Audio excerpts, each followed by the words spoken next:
Hi friends, இன்றைக்கி ஒரு சூப்பரான ரெசிபி தான் பார்க்க போகிறோம். அரைக்கீரை கடையல் எங்கள் வீட்டு ஸ்டைலில் நாங்கள் எப்படி செய்கிறோன்றதை தான் இந்த வீடியோவில் நம்ம பார்க்கலாம் வாங்க.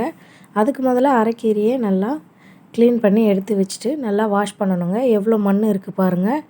அதனால் 2-3 தண்ணி ஊற்றி நல்லா வாஷ் பண்ணி எடுத்துக்கோங்க.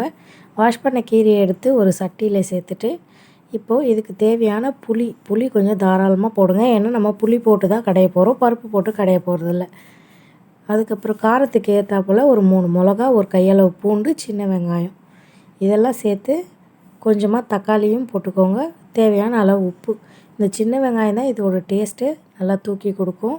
கண்டிப்பாக சின்ன வெங்காயம் யூஸ் பண்ணி இந்த கீரையை கடைஞ்சி பாருங்கள், அவ்வளோ ஒரு டேஸ்ட்டாக இருக்கும். ஒரு அரை கிளாஸ் அளவு தண்ணி ஊற்றி மூடி போடாமல் வேக வைங்க. வேக வச்சு எடுத்து நல்லா கடைஞ்சிட்டு சட்டியில் செய்யுங்க. அதோட வாசனையும் அதோட டேஸ்ட்டுமே நல்லா சூப்பராக இருக்கும். கடைஞ்ச பிறகு நம்ம பார்த்திங்கன்னா எண்ணெய் ஊற்றி கடுகு போட்டு சின்ன வெங்காயத்தை சின்னதாக கட் பண்ணி போட்டு நம்ம இந்த கீரையில் சேர்த்துனா வச்சுக்கோங்க, அரைக்கீரை கடையல் ரெடி.